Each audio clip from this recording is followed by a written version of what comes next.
പാലക്കാട് ജില്ലയിലായിരുന്നു നാടിനെ ഇളക്കിമറിച്ച ദാരുണ സംഭവം അരങ്ങേറിയത്. രാവിലെ ഏകദേശം 7:30 മണിയോടുകൂടി ആമയൂരിലുള്ള സിദ്ദിഖ് തന്റെ വീട്ടുവളപ്പിൽ നിൽക്കുന്ന സമയത്തായിരുന്നു അവരുടെ അയൽപക്കത്ത് വാടകയ്ക്ക് താമസിക്കുന്ന റജിയും കുടുംബവും മടങ്ങിയെത്തിയിട്ടും വാതിൽ തുറക്കുന്നില്ല എന്നുള്ള കാര്യം സിദ്ദിഖിന്റെ ഭാര്യ അയാളെ അറിയിച്ചത്. ഏതാനും ദിവസങ്ങൾക്ക് മുൻപ് വരെ വാതിൽ പുറത്തുനിന്ന് പൂട്ടിയിട്ടുണ്ടായിരുന്നു. എന്നാൽ ഇപ്പോൾ വാതിൽ പൂട്ടിയിരിക്കുന്ന താഴ് കാണാനില്ല. സിദ്ദിഖും ഭാര്യയും ചേർന്ന് ആ വീട്ടിലെത്തി എത്ര തട്ടി വിളിച്ചു നോക്കിയിട്ടും റജിയും കുടുംബവും വാതിൽ തുറന്നില്ല. സംശയം തോന്നിയ സിദ്ദിഖ് ഒരു ഏണി സംഘടിപ്പിച്ചു കൊണ്ടുവന്ന് അടുക്കള ഭാഗത്തുള്ള ഓടുകൾ ഇളക്കി മാറ്റിയതിനു ശേഷം ആ വീടിനുള്ളിലേക്ക് ഇറങ്ങി. അപ്പോഴേക്കും നാട്ടുകാരൊക്കെ ആ പ്രദേശത്ത് കൂടി. കുറച്ച് ദിവസങ്ങളായി ആ കുടുംബം വീടിന് പുറത്തേക്ക് ഇറങ്ങിയിട്ടില്ല. വാതിൽ അകത്തുനിന്നും അടച്ചിരിക്കുന്നത് കണ്ടതുകൊണ്ടാണ് നാട്ടുകാർക്കും സംശയം തോന്നിയത്. അടുക്കളയിലും ഹാളിലും സിദ്ദിഖ് പ്രത്യേകിച്ചൊന്നും കണ്ടില്ല. അതുവഴി നടന്ന് അയാൾ പ്രധാന വാതിലിന്റെ കുറ്റിയെടുത്ത് പുറത്തു നിൽക്കുന്ന ആളുകളിൽ ചിലരെ കൂടി അകത്തേക്ക് വിളിച്ചു. അവർ വീടിനുള്ളിൽ വിശദമായി പരിശോധന നടത്തിയെങ്കിലും ആരെയും കണ്ടെത്താൻ കഴിഞ്ഞില്ല. അപ്പോഴാണ് അടഞ്ഞുകിടക്കുന്ന ഒരു മുറി അവരുടെ ശ്രദ്ധയിൽപ്പെട്ടത്. ആ മുറിക്കുള്ളിൽ ആരെങ്കിലും ഉണ്ടോ എന്നറിയാൻ വാതിൽ തുറന്നു നോക്കിയ സംഘം നിലവിളിച്ചുകൊണ്ട് പിന്നിലേക്ക് മാറി. യാതൊരു ചലനവുമില്ലാതെ 2 സ്ത്രീരൂപങ്ങൾ കട്ടിലിൽ കമിഴ്ന്നു കിടക്കുന്നു. സിദ്ദിഖിന്റെ ഭാര്യ അവർക്കരികിലേക്ക് നടന്നു വന്ന് ഒന്ന് സൂക്ഷിച്ചു നോക്കി. ഇതിൽ ലിസിയുടെ മക്കളാണെന്നാണ് തോന്നുന്നതെന്ന് അവരൊരു സംശയവും പറഞ്ഞു. റജി ലിസി ദമ്പതികൾക്ക് 4 മക്കളാണുള്ളത്. അതിൽ മൂത്ത 2 പെൺമക്കൾ കോട്ടയത്തെ മഠത്തിൽ നിന്ന് പഠിക്കുന്നത് കൊണ്ട് അവരെ നാട്ടുകാരും കണ്ടിട്ടില്ല. ഇളയ മകനും മകളും മാത്രമായിരുന്നു അവർക്കൊപ്പം ഈ വീട്ടിൽ താമസിച്ചിരുന്നത്. കട്ടിലിൽ കിടക്കുന്നത് ജീവനറ്റ ശരീരങ്ങളായതിനാൽ തന്നെ നാട്ടുകാരുടൻ തന്നെ വിവരം പോലീസിൽ അറിയിച്ചു. വിവരമറിഞ്ഞ് പോലീസ് സംഘം എത്തിയപ്പോഴേക്കും നാട്ടുകാരെല്ലാം അവിടെ തടിച്ചുകൂടിയിരുന്നു. ഒറ്റ നോട്ടത്തിൽ തന്നെ നടന്നിരിക്കുന്നത് കൊലപാതകമാണെന്ന് പോലീസിന് വ്യക്തമായി. ഉടൻ തന്നെ ഫോറൻസിക് സംഘത്തെയും ഡോഗ് സ്ക്വാഡിനെയും സംഭവസ്ഥലത്തേക്ക് എത്തിച്ച് പരിശോധന ആരംഭിച്ചു. വീടിന് പുറത്ത് പരിശോധന നടക്കുന്നതിനിടയിലാണ് പോലീസ് സംഘത്തിന്റെ കണ്ണിൽ ഒരു കാഴ്ചപ്പെടുന്നത്. അവിടെ പഴയ ഒരു സെപ്റ്റിക് ടാങ്കിന് മുകളിലായി അസ്വാഭാവികമായ രീതിയിൽ ഈച്ചകൾ വന്ന് പൊതിയുന്നൊരു കാഴ്ചയായിരുന്നു അത്. സെപ്റ്റിക് ടാങ്കിന്റെ മൂടി ഇളക്കി പരിശോധന നടത്താൻ തീരുമാനിച്ച പോലീസ് സംഘം അതിനായി ഒരു കൂട്ടം ആളുകളെ ചുമതലപ്പെടുത്തി. ശേഷം പ്രദേശത്ത് നിന്ന് ലഭിക്കാവുന്ന കൂടുതൽ തെളിവുകൾ ശേഖരിക്കാൻ തുടങ്ങി. കൂട്ടത്തിൽ റജിയെയും കുടുംബത്തെയും കുറിച്ചുള്ള കൂടുതൽ വിവരങ്ങൾ സിദ്ദിഖിനോടും ഭാര്യയോടും തൊട്ടടുത്തുള്ള നാട്ടുകാരോടുമൊക്കെ തിരക്കി.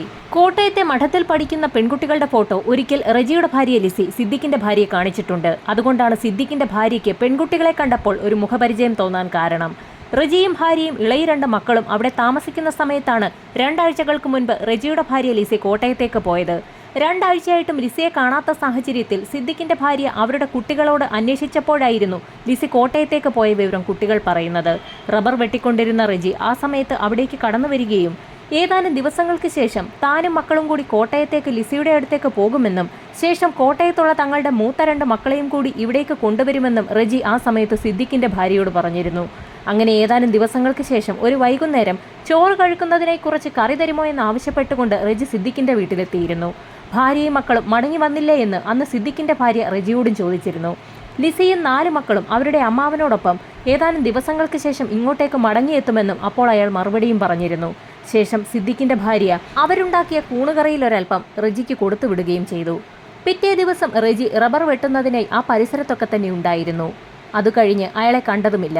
വീട് പൂട്ടിയിട്ട നിലയിലായിരുന്നു. വീടിന്റെ പുറത്തെ പൂട്ട് ഇന്ന് കാണാതിരുന്ന സാഹചര്യത്തിലാണ് അവിടേക്ക് തങ്ങൾ അന്വേഷിച്ചെത്തിയതെന്നും സിദ്ദിഖിന്റെ ഭാര്യ പോലീസിന് മൊഴി നൽകി. ആ വീട്ടിൽ നിന്ന് ലഭിക്കാവുന്ന വിരലടയാളങ്ങളൊക്കെ തന്നെ പോലീസ് സംഘം ശേഖരിച്ചു.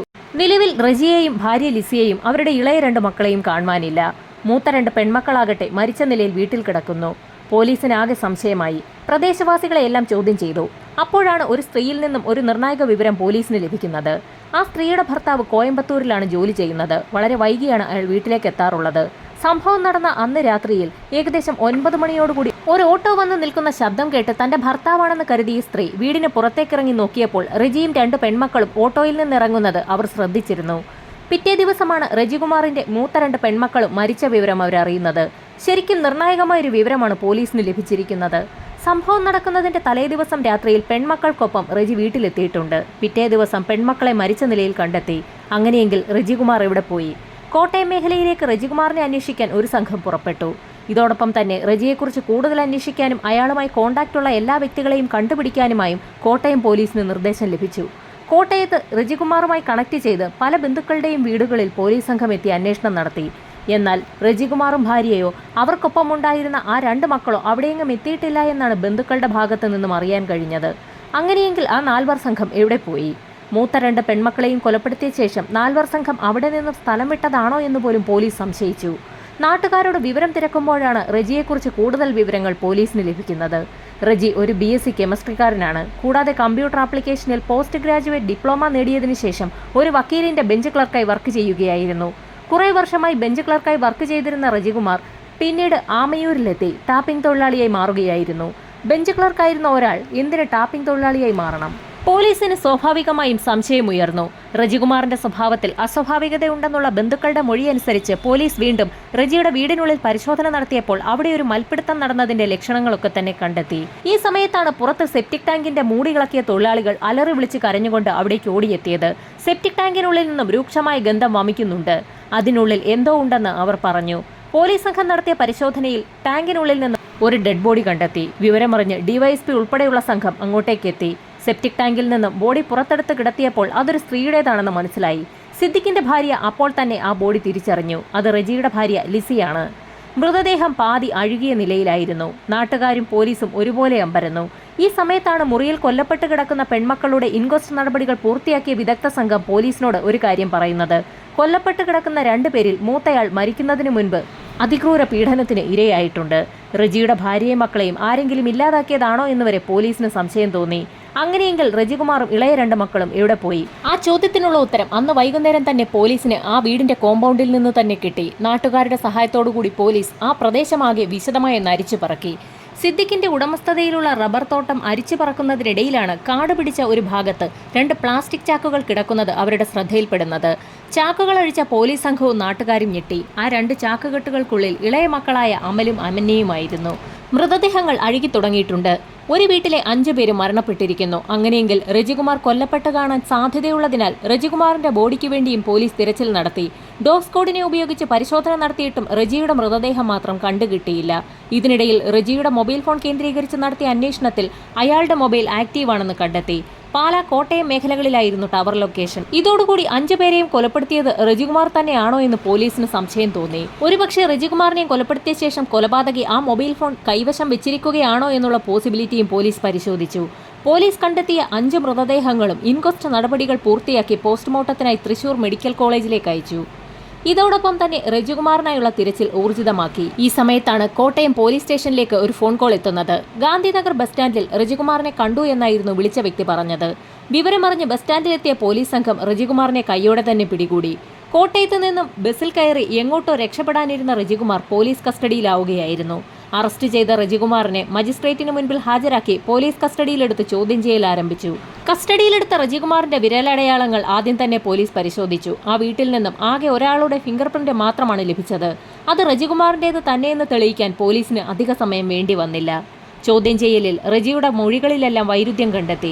ആ 5 മരണങ്ങളിലും തനിക്കൊരു പങ്കുമില്ല എന്ന് റജികുമാർ ആവർത്തിച്ചു പറഞ്ഞു. ലിസിയെ കാണാതായതാണെന്നും അയാൾ പോലീസിനോട് പറഞ്ഞു. ഭാര്യയെ കാണാതായ വിവരം എന്തുകൊണ്ടാണ് പോലീസിൽ അറിയിക്കാതിരുന്നതെന്നുള്ള ചോദ്യത്തിന് റജികുമാറിന് മറുപടിയില്ലായിരുന്നു.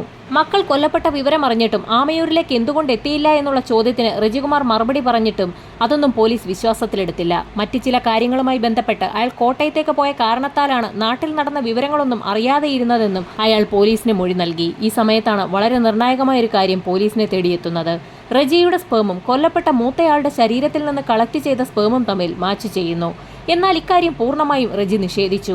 എല്ലാ കൊലപാതകവും നടത്തിയത് റജികുമാർ തന്നെയെന്ന് തങ്ങൾക്ക് മനസ്സിലായി എന്ന് പോലീസ് പറഞ്ഞതോടുകൂടി താൻ കുടുങ്ങിയെന്ന് അയാൾക്ക് മനസ്സിലായി. ഇതോടെ പല കാര്യങ്ങളും റജി തുറന്നു പറഞ്ഞു തുടങ്ങി. നേരത്തെ ഒരു വക്കീലിന്റെ ബെഞ്ച് ക്ലർക്കായി വർക്ക് ചെയ്തിരുന്ന റജികുമാറിന് അവിടെയുണ്ടായിരുന്ന ഉഷ എന്നൊരു സ്ത്രീയുമായി ബന്ധമുണ്ടായിരുന്നു. ആ അടുപ്പം റജികുമാറിന്റെ ഭാര്യ ലിസി അറിയുകയും അവർ തമ്മിൽ വാക്കുതർക്കമുണ്ടാകുന്നത് പതിവാവുകയും ചെയ്തു. ഉഷയെ കാണുന്നതിന് വേണ്ടിയാണ് റജികുമാർ വക്കീലിന്റെ കീഴിൽ ബെഞ്ച് ക്ലർക്കായി ജോലി ചെയ്യുന്നതെന്ന് വരെ ലിസി പറഞ്ഞു. ഇതോടുകൂടി ആ ജോലി വിടാൻ റജികുമാർ തീരുമാനിച്ചു. ഈ സമയത്താണ് ആമയൂർ മേഖലയിലെ റബ്ബർ തോട്ടത്തിൽ ടാപ്പിങ്ങിനായി ഒരാളെ ആവശ്യമുണ്ടെന്നുള്ള പത്രപരസ്യം റജിയുടെ ശ്രദ്ധയിൽപ്പെടുന്നതും ഭാര്യയെയും മക്കളെയും കൂട്ടി അങ്ങോട്ടേക്ക് താമസം മാറുന്നതും. അതിനിടയിൽ മൂത്ത 2 പെൺമക്കളെയും കോട്ടയത്തുള്ള മഠത്തിൽ താൽക്കാലികമായി നിർത്തുകയും ചെയ്തു. അങ്ങനെ പ്രശ്നങ്ങളൊന്നുമില്ലാതെ 1 വർഷക്കാലം മുൻപോട്ട് പോയി.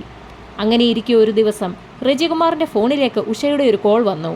ഇത് കണ്ട ലിസി റജിയുമായി വാക്കുതർക്കമുണ്ടാവുകയും ഇതേ തുടർന്ന് റജി ലിസിയുടെ കഴുത്തിൽ ബലമായി പിടിമുറുക്കുകയും ചെയ്തു. ഏതാനും നിമിഷങ്ങൾക്കകം തന്നെ ലിസി മരണപ്പെട്ടു. ഈ സമയത്ത് ഇളയ 2 മക്കൾ മുറിയിൽ ഉറങ്ങിക്കിടക്കുകയായിരുന്നു. അവരാരും അറിയാതെ ലിസിയുടെ മൃതദേഹം റജി ഒരു മുറിക്കുള്ളിലാക്കി മുറി പുറത്തുനിന്നും പൂട്ടി താക്കോൽ കയ്യിൽ സൂക്ഷിച്ചു. പിറ്റേ ദിവസം രാവിലെ ഉണർന്ന മക്കൾ അമ്മയെ തിരക്കിയെങ്കിലും അമ്മ കോട്ടയത്തുള്ള സഹോദരങ്ങളെ കാണാൻ പോയിരിക്കുകയാണെന്ന് റജി അവരോട് പറഞ്ഞു. പിറ്റേ ദിവസം രാവിലെ മുറ്റത്ത് കളിച്ചുകൊണ്ടിരിക്കുന്ന കുട്ടികളെയാണ് സിദ്ദിഖിന്റെ ഭാര്യ കാണുന്നതും ലിസിയെക്കുറിച്ച് അന്വേഷിക്കുകയും ചെയ്യുന്നത്. ആ സമയത്താണ് കുട്ടികൾ തങ്ങളുടെ അമ്മ ലിസി മൂത്ത 2 പെൺകുട്ടികളെ കാണുന്നതിനെ കോട്ടയത്തേക്ക് പോയിരിക്കുകയാണെന്നുള്ള വിവരം സിദ്ദിഖിന്റെ ഭാര്യയോട് പറയുന്നത്. സ്വന്തം അമ്മയുടെ മൃതദേഹം തൊട്ടടുത്തുള്ള മുറിയിൽ കിടക്കുന്നതറിയാതെ ആ കുട്ടികൾ മുറ്റത്ത് കളിക്കുകയും അന്നുച്ചയ്ക്ക് ഭക്ഷണം കഴിക്കുകയും അവിടെ കിടന്നുറങ്ങുകയും ചെയ്തു. കുട്ടികൾ ഉറക്കമായെന്ന് മനസ്സിലായതോടുകൂടി റജികുമാർ ലിസിയുടെ മൃതദേഹം പുറകുവശത്തുള്ള സെപ്റ്റിക് ടാങ്കിന്റെ അടപ്പ് തുറന്ന് അതിലേക്കിട്ടു. തൊട്ടടുത്ത ദിവസം രാവിലെ കുട്ടികളുമായി റജികുമാർ കോട്ടയത്തെത്തുകയും സഹോദരിമാരെ കാണിച്ചു കൊടുക്കുകയും ചെയ്തു. അമ്മയെ തിരക്കിയ കുട്ടികളോട് തങ്ങളുടെ അമ്മയായ ലിസി അവരുടെ അമ്മാവന്റെ വീട്ടിലേക്ക് പോയിരിക്കുകയാണെന്നും റജി പറഞ്ഞു. തിരികെ ഇളയ 2 കുട്ടികളുമായി പാലക്കാട്ടേക്ക് മടങ്ങിയ റജികുമാർ രാത്രി 9 മണിയോടുകൂടി ആമയൂരിലെത്തി. സിദ്ദിഖിന്റെ വീട്ടിലെത്തി രാത്രി ചോറിനൊപ്പം കഴിക്കാൻ അല്പം കറി ആവശ്യപ്പെട്ടു. ഭാര്യയും മക്കളും എവിടെയെന്നുള്ള സിദ്ദിഖിന്റെ ഭാര്യയുടെ ചോദ്യത്തിന് അവരെല്ലാവരും കോട്ടയത്ത് തന്നെയാണെന്നും താൻ ഒറ്റയ്ക്കാണ് മടങ്ങിയെത്തിയതെന്നും അയാൾ മറുപടിയും പറഞ്ഞു. ഇളയ കുട്ടികളുടെ പോസ്റ്റ്മോർട്ടത്തിൽ നിന്നും വയറ്റിൽ നിന്നും കുമിളുകറിയുടെ അംശം കണ്ടെത്തിയിട്ടുണ്ട്. അതായത് അവർ കൊല്ലപ്പെടുമ്പോൾ അവർ കഴിച്ച ഭക്ഷണം ദഹിച്ചിട്ട് പോലും ഉണ്ടായിരുന്നില്ല. അങ്ങനെ ഇളയ മക്കളെ കൊലപ്പെടുത്തിയ ശേഷം മൃതദേഹം പ്ലാസ്റ്റിക് കവറിലാക്കി ഒരു മുറിയിലേക്ക് മാറ്റിവെച്ചു. പിറ്റേ ദിവസം പതിവ് പോലെ ടാപ്പിംഗ് ജോലികളിൽ ഏർപ്പെട്ടു. റബ്ബർ വെട്ടിയ ശേഷം കറയുമായി റജികുമാർ സിദ്ദിഖിന്റെ വീട്ടിലെത്തിയിരുന്നു. സിദ്ദിഖിന്റെ ഭാര്യയെ വീണ്ടും ലിസിയെക്കുറിച്ച് അന്വേഷിച്ചപ്പോൾ ലിസിയും മക്കളും അവരുടെ അമ്മാവനൊപ്പം അടുത്ത ദിവസം മടങ്ങി വരുമെന്നും അയാൾ അവരോട് പറഞ്ഞു. ഏതാനും ദിവസങ്ങൾക്ക് ശേഷം റജിയുടെ വീട് പൂട്ടിക്കിടക്കുന്നത് കണ്ടപ്പോൾ അയാൾ ഭാര്യയും മക്കളെയും കൂട്ടിക്കൊണ്ടുവരാൻ കോട്ടയത്തേക്ക് പോയതായിരിക്കുമെന്നാണ് സിദ്ദിഖിന്റെ ഭാര്യ കരുതിയത്. പട്ടാമ്പിയിൽ നിന്നും അന്ന് പുറപ്പെട്ട റജികുമാർ കോട്ടയത്തേക്ക് തന്നെയായിരുന്നു പോയത്. കോട്ടയത്ത് പെൺമക്കൾ പഠിക്കുന്ന സ്കൂളിലെത്തി അയാളുടെ അമ്മ മരിച്ചുപോയതായി സ്കൂളിന്റെ പ്രിൻസിപ്പലിനെ അറിയിക്കുകയും തനിക്കൊപ്പം കുട്ടികളെ അയക്കണമെന്ന് ആവശ്യപ്പെടുകയും ചെയ്തു. മരണവിവരം കുട്ടികൾ അറിഞ്ഞാൽ അവർ വിഷമിക്കുമെന്ന് കരുതി സ്കൂൾ അധികൃതർ കുട്ടികളോട് വിവരം പറഞ്ഞതുമില്ല. അങ്ങനെ റജികുമാറിനൊപ്പം ആ പെൺമക്കൾ അവിടെ നിന്നും പാലക്കാട്ടേക്ക് പുറപ്പെട്ടു. രാത്രി 9 മണിയോടുകൂടി ആമയൂരിൽ ഒരു ഓട്ടോയിൽ റജികുമാറും പെൺമക്കളും വന്നിറങ്ങുന്നത് അയൽവാസിയായ ഒരു സ്ത്രീ കാണുകയും ചെയ്തിരുന്നു. വീട്ടിലെത്തിയ പെൺമക്കൾ അമ്മയെയും ഇളയ 2 സഹോദരങ്ങളെയും തിരക്കിയപ്പോൾ അവരൊക്കെ പുറത്തു പോയതാണെന്നും ഉടൻ മടങ്ങി വരുമെന്നും റജികുമാർ അവരോട് പറയുകയും ചെയ്തു. യാത്രാക്ഷീണമുണ്ടായിരുന്ന പെൺമക്കൾ ഉറങ്ങാനായി മുറിയിലേക്ക് പോയി. ഉറങ്ങിക്കിടന്നവരെ വെളുപ്പിനെ 4 മണിയോടുകൂടിയായിരുന്നു റജികുമാർ ശ്വാസം മുട്ടിച്ച് കൊലപ്പെടുത്തിയത്. തൊട്ടടുത്ത മുറിയിൽ ഇളയ മക്കളും മരണപ്പെട്ട് കിടക്കുന്നുണ്ടായിരുന്നു. മുൻവശത്തെ പ്രധാന വാതിൽ അകത്തുനിന്നും കുറ്റിയിട്ട ശേഷം പ്ലാസ്റ്റിക് ചാക്കിൽ പൊതിഞ്ഞ മൃതദേഹങ്ങളുമായി അടുക്കള വശത്തുകൂടി റജി പുറത്തിറങ്ങുകയും ആ വാതിൽ പൂട്ടുകയും ചെയ്തു. ശേഷം റബ്ബറും തോട്ടത്തിലൂടെ നടന്ന് റബ്ബർ തോട്ടത്തിന്റെ കാട് പിടിച്ചു കിടക്കുന്ന ഭാഗത്ത് പ്ലാസ്റ്റിക് ചാക്കുകൾ ഉപേക്ഷിച്ചു. പ്ലാസ്റ്റിക് ചാക്കിലെ മൃതദേഹങ്ങൾ റബ്ബർ തോട്ടത്തിൽ ഉപേക്ഷിച്ച ശേഷം റജികുമാർ അവിടെ നിന്നും ആമയൂർ ടൗണിലെത്തി. ടൗണിലൊന്ന് കറങ്ങിയ ശേഷം തിരികെ വീട്ടിലേക്ക് പോകാനായിരുന്നു അയാളുടെ പ്ലാൻ. എന്നാൽ ഈ സമയത്തായിരുന്നു സിദ്ദിഖിന്റെ ഭാര്യ റജികുമാറും കുടുംബവും തിരികെ എത്തിയെന്നും പ്രധാന വാതിൽ പുറത്തുനിന്നും പൂട്ടിയിട്ടില്ല എന്നും മനസ്സിലാക്കിയത്. റജിയെയും കുടുംബത്തെയും പുറത്തു കാണാത്ത സാഹചര്യത്തിൽ സിദ്ദിഖും ഭാര്യയും അവിടെ എത്തി നടത്തിയ തിരച്ചിലായിരുന്നു പിന്നീട് വീടിനുള്ളിൽ മൃതദേഹങ്ങൾ കണ്ടെത്തുന്നതിനിടയാക്കിയത്. ഇതിനോടകം തന്നെ റജികുമാറിന്റെ വീട്ടിൽ നിന്നും മൃതദേഹം കണ്ടെത്തിയ വാർത്ത നാടാകെ പരന്നു. വിവരമറിഞ്ഞ റജികുമാർ ആമയൂരിൽ നിന്ന് കോട്ടയത്തേക്ക് പോയി. അവിടെ തന്റെ സുഹൃത്തായ ഉഷാകുമാരിക്കൊപ്പമായിരുന്നു പിന്നീടുള്ള താമസം. വളരെ വ്യക്തമായി തന്നെ അയാൾ പോലീസിനോട് കുറ്റസമ്മതം നടത്തി. എന്നാൽ പീഡന വിവരം മാത്രം അയാൾ ശക്തമായി തന്നെ എതിർത്തു. പോലീസ് സംഘം ഉഷയെ കസ്റ്റഡിയിലെടുത്തു. ഉഷയുടെ മൊഴിയാകട്ടെ പോലീസിനെ തീർത്തും ഞെട്ടിക്കുന്നതായിരുന്നു. കൊലപാതകവും അതേ തുടർന്നുള്ള സംഭവങ്ങളും നടക്കുന്ന കാലയളവിൽ താനും റജികുമാറും ഭാര്യ ഭർത്താക്കന്മാരെ പോലെ കഴിയുകയായിരുന്നു എന്നാണ് അവർ പറഞ്ഞത്. അതങ്ങനെ തന്നെ കുറ്റപത്രത്തിൽ പോലീസ് സംഘം എഴുതി ചേർത്തു. കുറ്റപത്രം കോടതിയിൽ സമർപ്പിച്ച് വിചാരണ ആരംഭിച്ചു.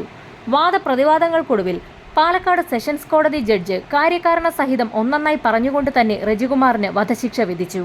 അയാളുടെ മൊബൈൽ ടവർ ലൊക്കേഷൻ കൊല നടന്ന സമയത്ത് ആമയൂരിലാണെന്നും പോലീസ് കണ്ടെത്തി. കൊല്ലപ്പെട്ട കുട്ടികളുടെ ആമാശയത്തിലുണ്ടായിരുന്ന കൂൺ അയൽപക്കത്തെ വീട്ടിലെ സ്ത്രീ കൊടുത്തതാണെന്ന് തന്നെ തെളിഞ്ഞു. ഇതോടൊപ്പം തന്നെ അയാളുടെ കാമുകി ഉഷ ഉൾപ്പെടെയുള്ളവരുടെയെല്ലാം സാക്ഷിമൊഴി റജികുമാറിനെതിരായിരുന്നു.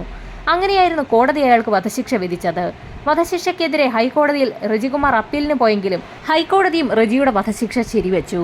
ഹൈക്കോടതി വിധിക്കെതിരെ റജികുമാർ ഇപ്പോൾ സുപ്രീം കോടതിയിൽ ആപ്ലിക്കേഷൻ ഫയൽ ചെയ്തിരിക്കുകയാണ്. എന്നാൽ സുപ്രീം കോടതിയിൽ വാദം കഴിഞ്ഞതിന് ശേഷം റജികുമാറിന്റെ വധശിക്ഷ സ്റ്റേ ചെയ്യപ്പെട്ടിരിക്കുകയാണിപ്പോൾ. ഞെട്ടിക്കുന്ന ചില വിലയിരുത്തലുകളാണ് സുപ്രീം കോടതി നടത്തിയിരിക്കുന്നത്. കേസിൽ അറസ്റ്റിലായ നിമിഷം മുതൽ 2025 കാലം വരെ റജികുമാർ ജയിലിനുള്ളിൽ വളരെ മാന്യമായിട്ടേ പെരുമാറിയിട്ടുള്ളൂ. ജയിലിനുള്ളിൽ ഒരു ക്രിമിനൽ സ്വഭാവവും ഇത്രയും കാലയളവിനുള്ളിൽ അയാൾ കാണിച്ചിട്ടില്ല എന്നുള്ള ജയിലധികൃതരുടെ റിപ്പോർട്ടിന്റെ അടിസ്ഥാനത്തിലാണ് സുപ്രീം കോടതി ഇപ്പോൾ അയാളുടെ വധശിക്ഷ സ്റ്റേ ചെയ്ത് വാദം പൂർത്തിയാക്കിയ ശേഷം ജീവപര്യന്തമായി കുറച്ചിരിക്കുന്നത്. എന്നാൽ അതിനോടൊപ്പം തന്നെ സുപ്രീം കോടതി ജഡ്ജിമാർ ഒരു വാചകം കൂടി കൂട്ടിച്ചേർക്കുകയുണ്ടായി. റജികുമാർ മരണം വരെ ജയിലിലായിരിക്കണമെന്നുള്ള നിർണായക വിധിയാണ് സുപ്രീം കോടതിയുടെ ഭാഗത്തു നിന്നും ഇപ്പോൾ വന്നിരിക്കുന്നത്.